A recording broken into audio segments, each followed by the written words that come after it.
You ever feel like you're just living in an airport?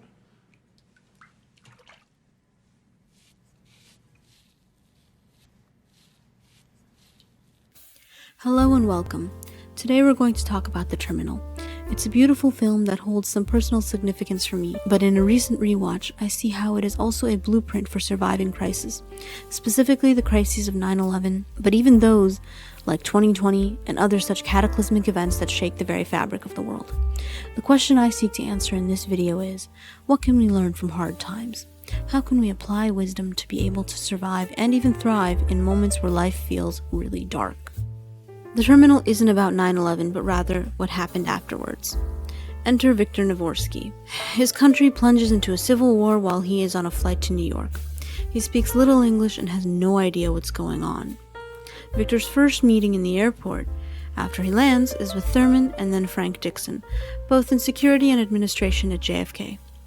As a result of the war in his home country, he has no visa or passport and is forced to live in the terminal of the airport. He has no idea what's going on, but the automatic instinct that the leaders at the airport have is to secure him and treat him as a threat, rather than what he is, the victim of an unusual circumstance. This speaks to the militarization that was common in New York and the country at the time. Viktor is frazzled at first, but he adapts. He spends his time trying to adjust to life in the terminal, to build some kind of routine and stability. He puts in his immigration form day after day, only to have it rejected as unacceptable. This is the nature of bureaucracy around the world, and it speaks to the similarities between 2020 and the post-9/11 period. The rise of bureaucracy and security as an antidote to the chaos and uncertainty brought on by cataclysmic events. It also speaks to how crisis creates this period of waiting for healing, waiting for the trauma to subside, waiting for things to get back to normal. Viktor is a true picture of strength in the face of this. He doesn't fall for Dixon's trap when he attempts to send him out of the terminal without a visa so as to ensure that he is arrested. Again, an obsession with security and bureaucracy, because Viktor is deemed unacceptable, and there is no space for Viktor in this perfectly ordered world that the airport system is trying to create as an antidote to the chaos of terrorism. Nevertheless, he avoids jail and figures out how to eat by getting quarters from the luggage cart returning machine. He teaches himself English by reading books in the terminal bookstore. He makes friends with the motley crew of airport employees. His story speaks to the power of humanity and community to overcome challenges created by bureaucracy as a response to the threats of the world. From Enrique Cruz Mulroy to Officer Dolores Torres, Emilio the flight attendant, Gupta the janitor, Viktor becomes a part of the airport community, dealing with waiting by building relationships. He finds work by simply working. Though it's unclear what his position is in his home country, it speaks to the very old idea that in America you can be anything. Regardless of who you were or what you did in your home nation, you can come here and prove yourself and be whoever you want to be. He becomes a contractor by walking into the under construction section of the terminal and finishing a wall. He helps his friend Enrique court and eventually propose marriage to Dolores in exchange for food. By loving and caring for those around him and helping those who need him, he earns himself the nickname Viktor the Goat Navorski, a kind of underdog hero of the airport community. In many ways, he becomes a living legend in the terminal, a testament to the adage that life is what happens when we are making other plans. Of course, Stanley Tucci's character Frank Dixon can't have this. In the eyes of the government, Viktor is unacceptable. We as viewers can grasp the sheer stupidity of this, because even though we don't know Viktor, and we will never experience a situation like this, we identify with the main character quickly. He's an everyman. Dixon, on the other hand, is an authoritarian figure. His attitude and behavior speaks to the way that the US government treated its citizens post 9/11. His automatic belief about Viktor is to assume that he must be some kind of a threat. He takes away his ability to eat, tries to get him arrested, detains him for a while, and even tries to get him to renounce his own country. He even becomes violent with Viktor and pushes him down on the copy machine. We can all laugh at him as some little man with a Napoleon complex, but his bureaucratic callousness and obsessive need for control and perfection spoke to how many lawmakers treated Americans at the time. At one point, Dixon even tries to get Viktor declared a national security risk so that the government can put him in a detention center, but everywhere is too full. And that definitely speaks to how many people were being arrested and detained across the government at the time.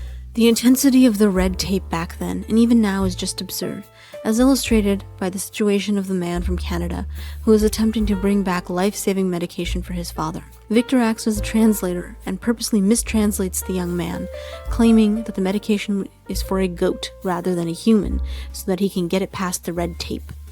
Because he has been studying the immigration forms for months, he knows that he can do that. It's not the governmental thing to do, but it is the right thing to do. So often it seems that the two are at odds with each other.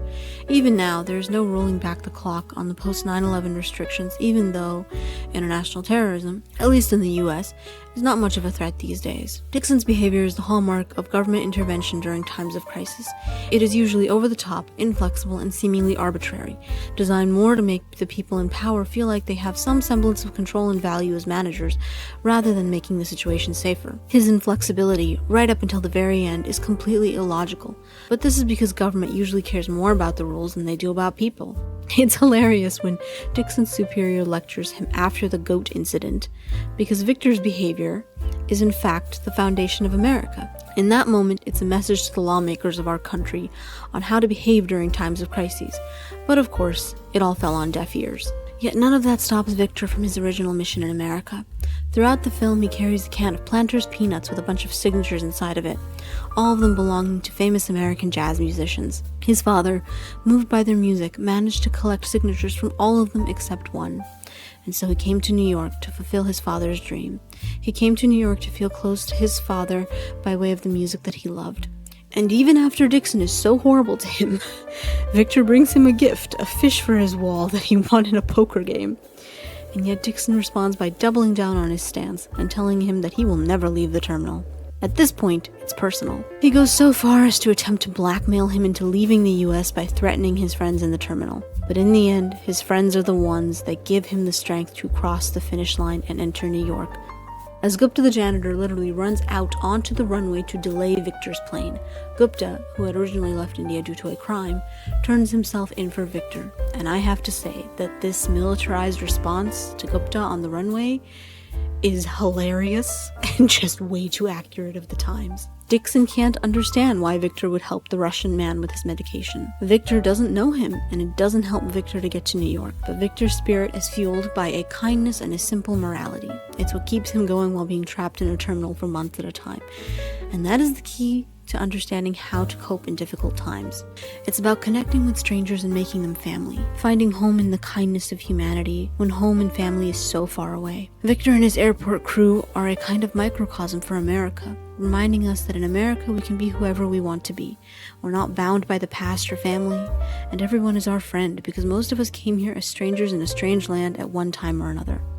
Compassion, love, and the relationships we build are what matter more than anything else. Victor knows this as he walks out the door to New York holding gifts from every store in the terminal, gifts from all of the people that he inspired, and even the coat from head security officer Thurman. The key theme of the terminal is waiting. Waiting for the right man or a married man to leave his wife, waiting for jazz musicians to send their autographs, waiting for the civil war in your country to end, or waiting for your unavailable flight attendant. Always waiting. That's what a terminal is, a place to wait until your time to board has come. Times of crisis such as post-9/11 are slow. People are processing what has happened and the whole world slows down as it contracts from fear. We wait for peace and prosperity to return. Times of crisis test our patience as much as our courage, but the terminal teaches us that we can get through it by living our lives and leaning on each other. It's about looking within and giving love when there is no love in the crisis. The disruptions may feel like forever, but they will pass. Victor finds his way to New York and then back home, but the things he learned, the people he met, will always stay with him. And the war only lasted a few months. Horrible things like pandemics and terrorist attacks disrupt what we know. They make life hard for a while, but they also offer us a chance to grow and have new experiences. That waiting is meant to give us the space to heal. Pain in those moments has the capacity to make us sensitive, to make us human and more open to love and kindness. Or it can break you, turn you into a mean and terrible person, but ultimately it's about what you do with it, and both Victor and Dixon are great examples of this. The terminal was such an important story for this time because the airport in America was the epicenter of what had happened. This movie is healing because it shows how immigrants, airport workers, the system of travel will all survive because of good and decent people showing up every day and doing the work. We choose how we react, and the one thing humans have is the capacity for resilience. In this way, times of crisis are not just events that change the world, but true chances to connect with each other. Viktor proves that morality is innate and universal. His culture and history are relatively unknown, but also likely very different from the average American, but through simple morality, and by that I mean the kind of morality that I believe is universal, not rooted in religion or culture. He proves that we can survive, and through love and relationships we can find the necessary patience to thrive through these periods. Because when the world blows up and we enter another difficult period of time, we are all living through it together, even if our experiences aren't exactly the same. So this brings us back to the original question. Can we learn from hard times?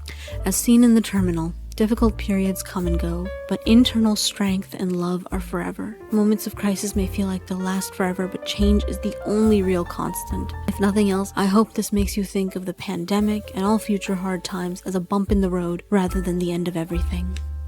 Thank you so much for watching. I hope this analysis made sense, and let me know in the comments what you think, and I will see you next time.